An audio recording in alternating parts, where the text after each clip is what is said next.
Okay, so spooky dream. What the heck? The background changed. Hey, listen. It was me and Paul Adams. We were in a. It seemed like a New York City subway train car. Kind of. It was kind of like, but not exactly. I don't know how we got there.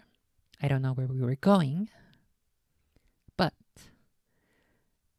one of the first stations that I remember that we arrived to was like a normal New York City subway station. But the subsequent stations were getting darker and darker, poorly and poorlier lit each time. Apparently, for some reason. Who knows why? And then I shifted my focus to inside the train car.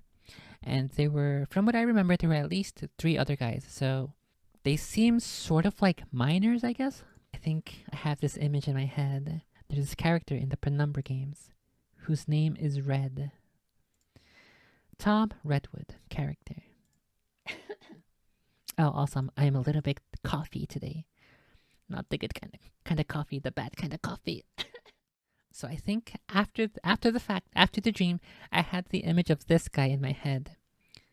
And so as the stations were getting progressively darker, we were going further and further down the train line. And then finally, at the conclusion, at the very end of the subway line, it was super duper dark as fuck. There was like no lights. I don't know if we were underground or outdoors. And there was like, there were no lights anywhere at all. I don't know if there was moonlight, and that's how I could see a little bit. But I could see a little bit. And so these miner guys, so they had lights of their own. I don't know if it was like they had a lantern in their hands or if it was like on their helmet, on a hard hat.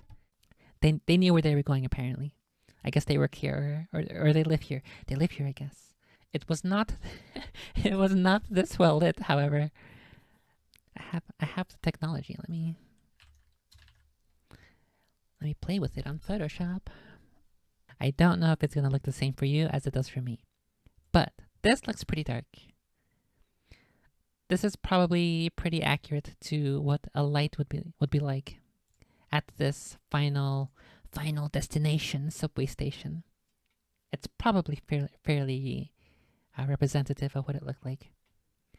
And the columns here, they were also in a state of decay and disrepair, just like this. Maybe worse.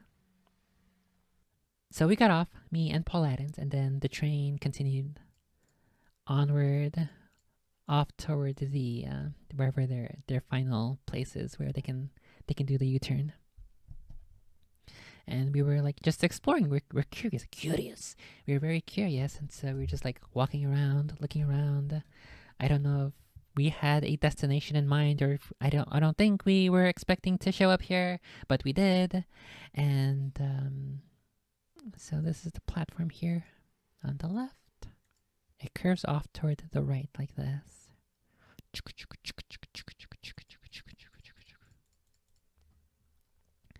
And the same thing for the other tracks going the other way.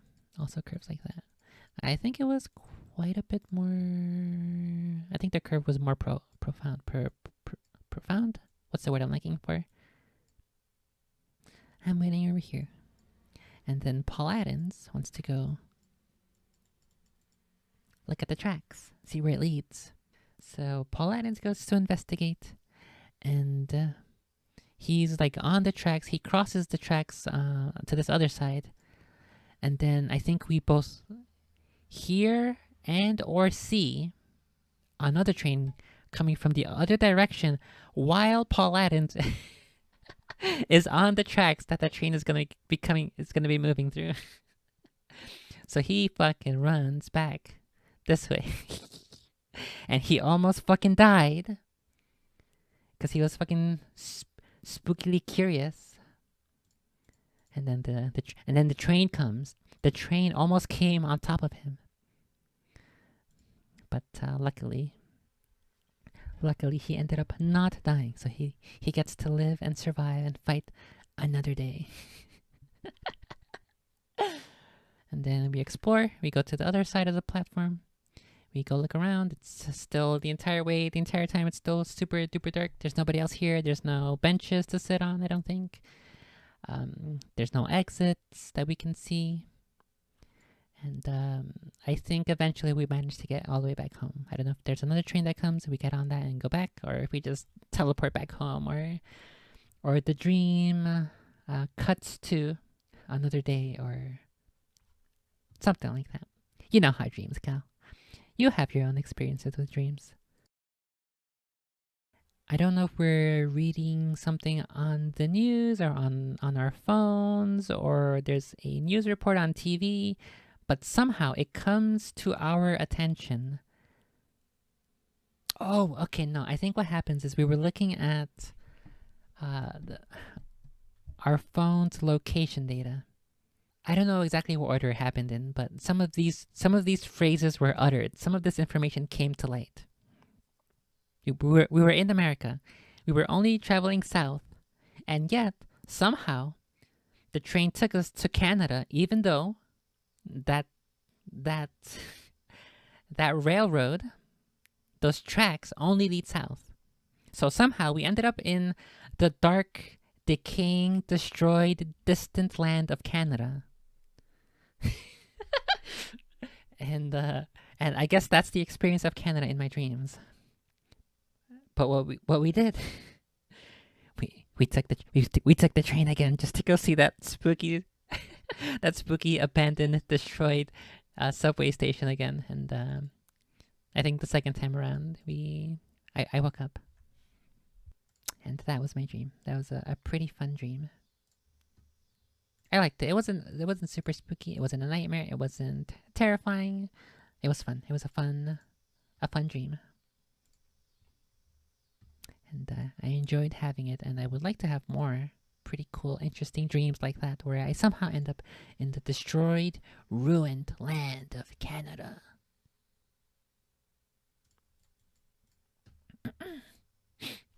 I did have another dream like a month ago. I wrote it down in my dream notes. I don't remember too much other than I think it was like a week after the Barbie movie came out, and what I recall, it seemed like it was in New York. We were outside of an elevated New York subway platform. One of these subways that are raised up above the road rather than an underground one. So we were like outside of this. We were, I guess it was just me. I was near the entrance, a set of stairs leading up into a subway station like this. And then for some reason, Barbie is there. Margot Robbie was there. And she was walking to the subway station as well. And I think she had like pink high heels. I imagine there's something like that in the movie. So this is what's in the movie. And this is what she had in the dream. It's more like platform boots, platform heels rather. She was walking toward the train station just like I was. And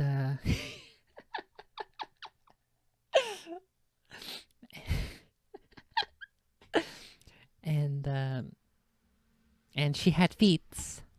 And then we went onto the subway station, and there were a bunch of people there. And I think, like in the movie, she was walking. She had her feet in this curved position, as if she were wearing heels, but she had no heels, and everybody was admiring her feet. And so it's so it's kind of like that scene in Spider-Man 2 where they save Peter Parker and lift him up into a Christ-like figure where he's in a cross, where he's T-posing, and then they drag him and pull him and gently lay him down on the floor of the subway. And except in my dream, everybody was admiring Barbie's feet, like in that scene in Spider-Man 2. And I don't know why, but that was the dream. And I don't know why I had that dream, but I guess I did, and I appreciate that I had that dream. I enjoyed that dream, and I would like to have more dreams like that. That'd be pretty cool. Pretty cool.